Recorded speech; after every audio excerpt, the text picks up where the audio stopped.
Yes, God, honey, I'm back. And you already know what time it is. We're reviewing the third episode of G-status ATL Hustle. Let's jump right into the shit. So basically, we are starting off where we ended in the previous episode. And honey, let me tell you, Hakeem and Milan are just going at it.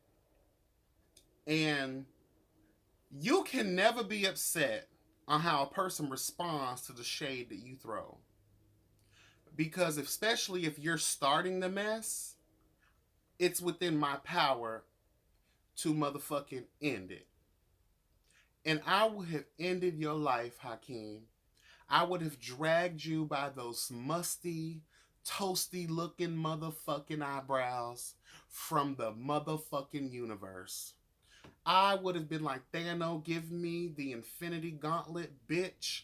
And I'm going to drag you through every fucking universe. I'm going to slam you through every planet, solar system, star motherfucking system. I will be dragging you through the mud until there was nothing left of your sorry, drunk, miserable motherfucking ass. You are a disrespectful, motherfucking drunk, retarded bitch. And let me tell you why I'm going so hard on your sorry ass, because you have the nerve to sit in your confessionals and try to say, well, I'm trying to say something nice, but it's just not coming out right. And then you're gonna blame the person you're talking shit to for the reason why you saying what you saying? Narcissistic, egotistical asshole motherfucker. Take responsibility for your actions, bitch. Don't blame it on retardation. Don't blame it on being drunk. Because guess what? That shit lives inside of you. When you are a drunk bitch and you 40, there's no changing your ways. You're already set in the motherfuckers. It's very fucking difficult for you to even change it all. So the fact that you're drinking on top of being already set in your ways shows me that you really feel the way that you felt. Every time you're shading someone, you truly feel that way, because drinking only amplifies the bitch that really lives within us. Okay? So the fact that you are a drunk, wilding out bitch, talking down and being so disrespectful to Milan. First of all, we're all in the same community here. It's one thing to throw light shade just to have a little fun and a little laugh or whatever, but to really come for someone for being who they really are, to truly try to drag someone through the mud for their appearance and for where they see themselves in the gay community. Because let us be honest here, we do have a problem where masculinity trumps femininity in the gay community, and for some reason the masculine hierarchy, or the supposed, because we ain't nominate nobody, bitch. We ain't had no elections in years, honey. So I don't see no one that represents the gay community in a presidential status. So I don't look to none of these bitches to be my guy. I'm my own motherfucker, okay? So when we have these masculine bastards who have self-proclaimed them king of the fucking Andals, bitch, and the first men, honey, okay? They look down upon us girls. And let me tell you something, you would be nothing without us. You would be nothing without us. But that's another video that I'll probably make some other time. This is about, this episode. But I do have a problem when we are truly coming for someone. And Hakeem, you really tried to break this person down because you had no real good reads. And so you had to try to attack a person's character, you had to attack a person's appearance, you had to attack a person's integrity. And I so respect Mulan Jada in one sense, because you're not even worth touching. But at the end of the day, to be disrespected like that, I would have had no choice but to lay hands upon your motherfucking ass, bitch, and just risk makeup contact with those eyebrows. I would have had no choice. I would have had to drag you. But I don't want to talk about this anymore. But I do want to say, Zafar, you should have stood up. You should have spoke up. This was your house. I don't understand why you didn't, and you call yourself liking someone. I truly, truly believe that Hakeem said it in his confession that he wanted to fuck Zafar. I think from the things that we didn't see in the episode was Zafar was obviously showing interest in Milan, and Hakeem had to just fuck it all up because he was in his feelings of being jealous. I feel that way. Let's move on to Cordae. We don't need you at all. You are a raggedy, miserable Jamaican grease fire face ass bitch. We don't need attitudes like yours and True Finds in the show. I guess it does make for good TV because Shade will be eternal with you motherfuckers, but when it comes off superficial and dumb blonde kind of vibes I'm getting from you, especially Corday, um, because at least True Fine has great fashion sense. I'll say that much. That bitch, I love the way he dresses. I love the way he coordinates. He obviously is very thoughtful in his outfits, and I live for it. Don't understand what the Gucci bag photo shoot was for. I don't think that was needed, required, or desired, especially if you're trying to advertise your own brand. And last time I checked, you didn't say that you were a brand ambassador for Gucci, so I don't know why you're featuring someone else's product when you claim to have your own product. But that's neither here nor there, I guess. Oh, but I guess it is because that should be the premise of the motherfucking show. Promoting your own so-called brand and what you have to bring to the table, not nobody else's. But anyway, we're on Cordae's old grease face ass. I don't know how much vegetable oil it really takes to see your own reflection without having a mirror present. I don't understand it. Um, your attitude's fucked up. You're so self-absorbed. You're a narcissistic freak ass. You remind me of those proper queens who claim they don't like to get chained up in basements and fuck with automatic dildos, but that's what lives in you. Give that bitch an X pill. I guarantee that he'll bust it down for the whole neighborhood. I don't like a bitch like you. So I'm just gonna stay far clear from your sorry motherfucking ass. Because not only did you disrespect the artist that you were working with, and she really wanted to cuss your ass out. She was just trying to hold it in, honey. But I would have heard her friend. We would have been jumping your ass, bitch. What are your credentials? What are the motherfucking credentials, honey? Can you please tell me that? Can you please tell me what qualifies you to tell someone else what they're doing is fucked up professionally? I need to see some certifications. I need to know who you've worked with. I need to know this because you look younger than her. You look like you could be the younger gay brother. I don't understand where you come off being so disrespectful to people. I would just love to know. I need to see the credentials. Show me the motherfucking credentials to where it gives you the artist development. Oh, my friend told me I would be good for artist development, so I'm going to go ahead and do it. I don't know you, and I don't know her. So I don't know where the artist development's coming in at because y'all have nothing to develop. Only thing y'all need to be developing is motherfucking talent, vocals, and motherfucking give me a better attitude. Because you showed your ass. And we didn't need that scene with the graphic design. I guess we kind of did to see where, I guess we're in the life of these bitches and the stuff they're trying to, chase or motherfucking get hustled to, bitch, okay?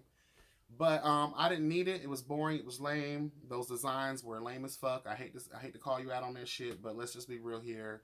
We didn't need all that, girl. That was just a forced scene, just like it was with the last episode with Sweaty Pits McGee and her friend climbing these fake ass rocks. But anyway, where are we at now? I've already talked about True Fine and that photo shoot. Where are we at, girl? Oh, the karaoke motherfucking shit. Bitch, let me tell y'all something. I invite y'all out.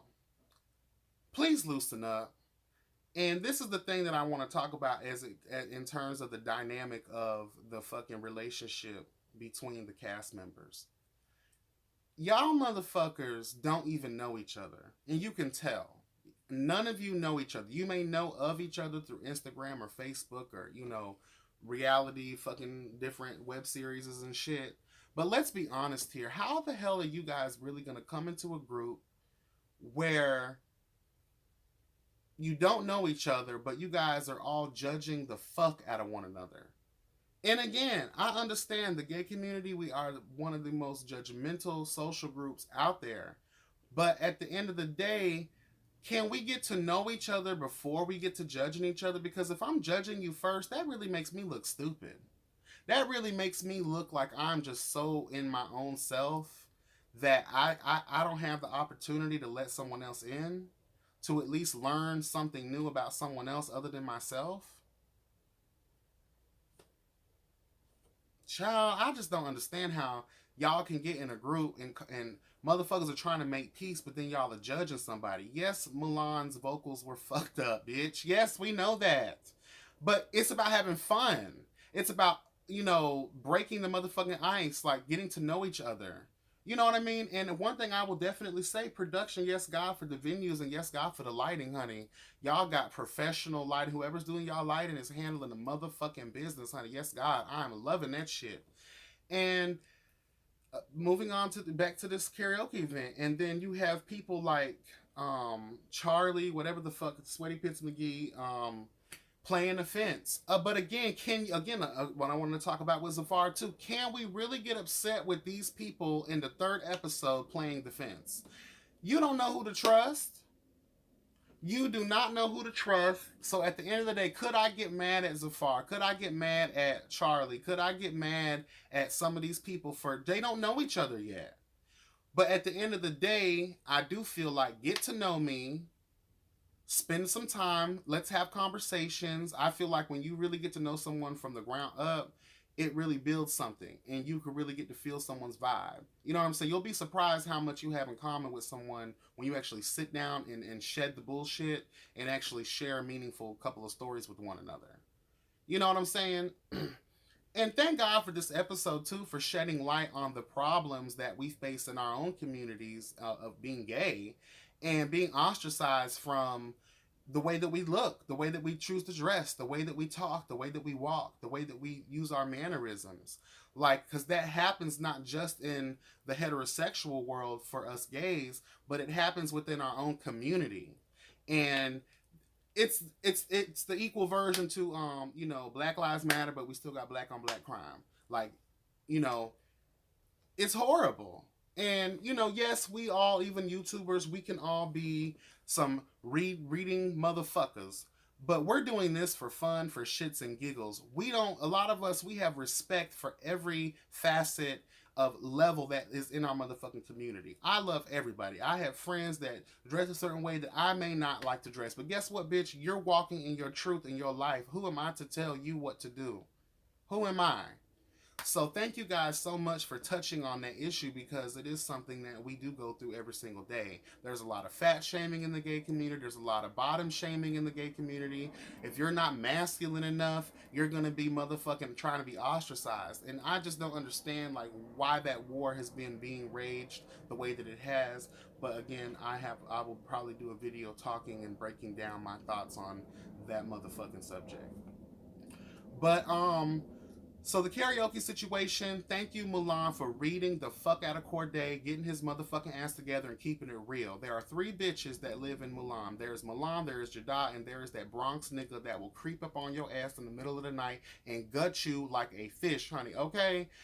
I was here for the read. You let that hoe know she was shady as fuck. Her attitude and her delivery were fucked up at your event, and you don't like that bitch. That's what the fuck I'm talking about.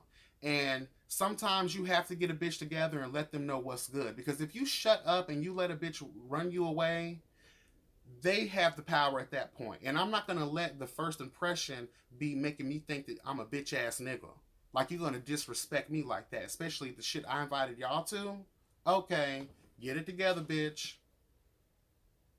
And then at the end of the day, we sit around and we all tried our best to either defend or talk the most shit about what's that boy name? SDot, child. That's what I'm gonna call him because I forgot his name already. Because you're a walking contradiction, girl. You are a walking contradiction. At the end of the episode, you will see Miss SDot Honey going to basically do porn. Basically do porn. Do porn and shit, I guess. But anyway. And then we find out that it's not, it's probably a transsexual, whatever. And then we see it's Zafar that's being featured in this threesome that's about to take place. Then the bitch pulls out these condoms out of her bra. First of all, I'm going to keep it real. Some things just keep to yourself. Not everything needs to. I don't know how that scene related to the episode at all. I'm not a big advocate on just putting those types of things in the streets, especially when you're trying to so-called change your life, girl. So I guess we all can't be Donnie McClurkin. So it just that I guess that just I'm not even gonna talk about it anymore. But girl, you fucked up your what I was trying to say for you. Since you're doing this, just say, you know what it is. Because your Instagram also says otherwise as well. So go with the flow. Don't let nobody talk shit about you like that, honey. If you want to be a nasty ass freak and put it in the public eye, you go ahead and do that shit. Do it, but own it. But don't try to sit here and cry about it later, talking about people are talking about me and people don't want to take me seriously or whatever. You are doing what you say you love to do, and you keep going back to it. So until you are really ready to change that shit up and move on to something better or whatever you consider better in your life, then do that shit. But own it while you're doing the shit. Okay? Um, there's nothing else. There's nothing else. I don't really. Is there? Oh, Cordae putting his jacket on Charlie or whatever his name is. Grease and water. See, Sweaty Pits McGee likes to sweat, and motherfucking Cordae is Miss Jamaican Grease fish fry face ass. Oil and water don't mix. But two messy ass bitches, I guess, could get together eventually. I don't see it. That fake ass trade move you tried to pull on Charlie, honey, Miss Greaseface. I don't. No God, no God. I don't think that jacket move was needed. That was so white, prep high school football cheerleader type of tease, honey. No God, I was not here for that sorry lame ass move. Charlie, I don't think was here for it either. He was like, "Girl, let's just put on for this camera right quick and let me get the fuck on out of here." Um, and don't put a jacket on me I can't take home. Hello, bitch. So there's really nothing else here. Um, Great episode. You guys touched on a lot of issues that we do face in the gay community. Thank you guys so much for giving something that I think we needed. Um, yes, Hakeem went too far. Zafar, we have to continue to question your loyalties and your integrities, but then again, we will go ahead and put you on the side eye bench just because we don't know everyone's relationship. Oh, and let's talk about Adrien. Yes, God. So we get to Adrien having a meeting with this producer. I guess it was one of the producers of Trade or whatever. Again, I didn't watch that shit. Let me tell you something. Adrien, I live for you so much because you stand your ground on these motherfuckers and you don't get out of your character with these people. You know who you are. You know what it is you will and will not do. First of all, let's talk a little bit. Oh, yes, let's talk a little bit about this Fashion Week situation. You're telling me that an unknown designer has access to be featured in Mercedes-Benz Fashion Week in New York City, where the likes of Chanel, Versace, Donna Karan, Marchesa, who else? The list goes on in terms of fashion designers.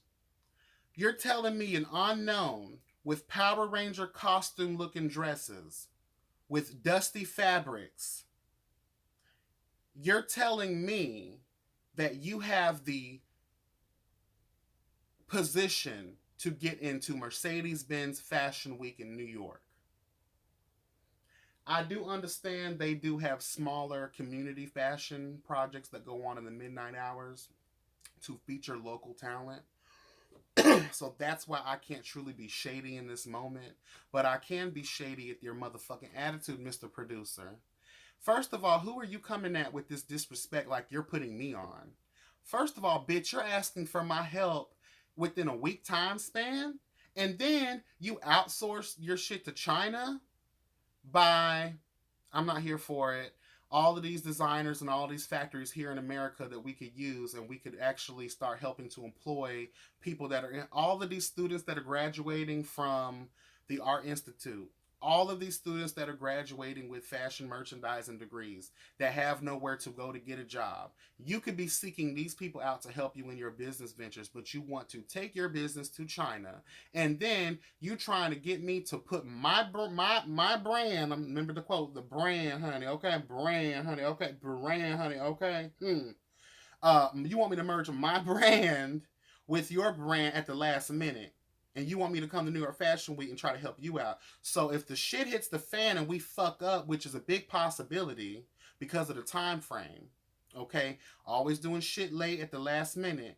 But then again, I don't think the Fashion Week thing is a real situation. I hope it is a real situation, but I just don't see it being on the level that we know Fashion Week to be.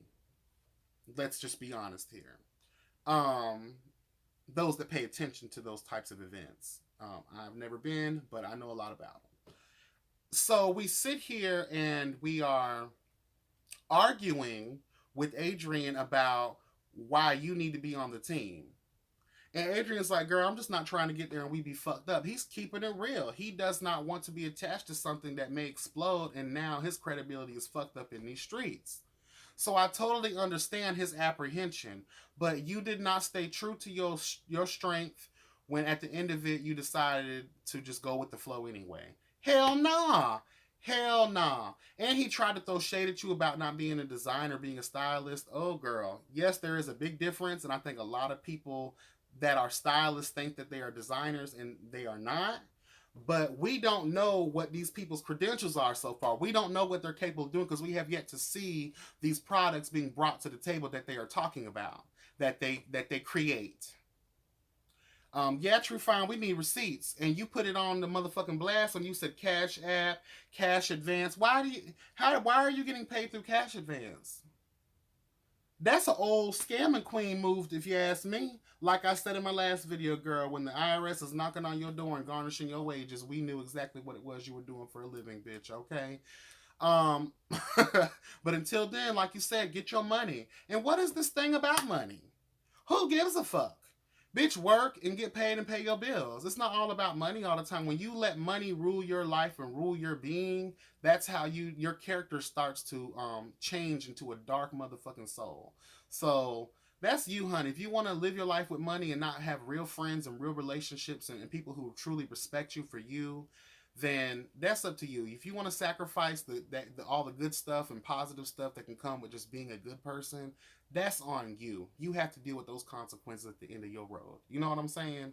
I would rather be a basic bitch working. You know, we all want more. We all want to elevate. But let's be honest here. Sometimes it just is what it is. So I don't think money defines who we are. I think it can ruin the good nature that lives in all of us.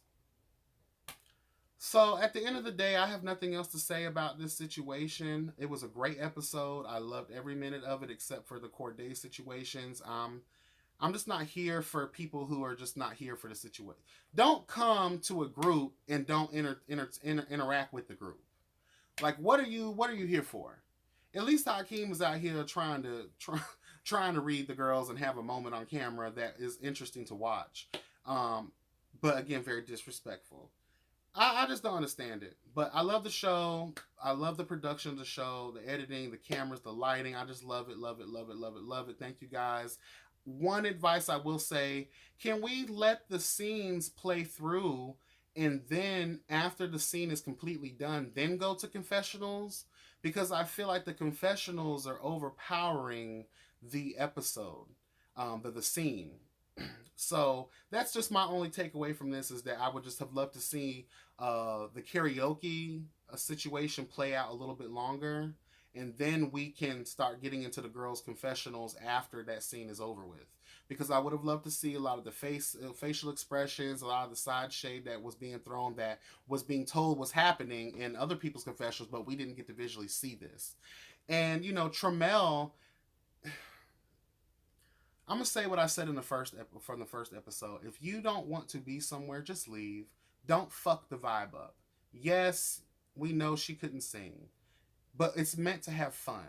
Have fun. If you can't do that, then it's okay to bow out and say, you know, appreciate the time, but I'm not really I appreciate you. Maybe we'll get together another time. Bye. Don't fuck things up with y'all attitudes. And then you want to try to shit on somebody else's dreams at the same time. Cordae. So, I don't know. But love the episode. Just a few takeaways from it all. Bitches, learn how to be better friends. And learn to be just open first and then close later. You'll never truly get to know someone if you're not how you gonna know someone if you're judging them already? But it is what it is. That's how we are. But keep looking out. Like, comment, subscribe, share. I will put a link to the episode in the description. So just in case you haven't seen it yet, you can go ahead and watch them and then come back to my review and then show the love, honey. Yes, God. Thanks for watching Yes Bitch TV, y'all. I'm out. Mm-hmm.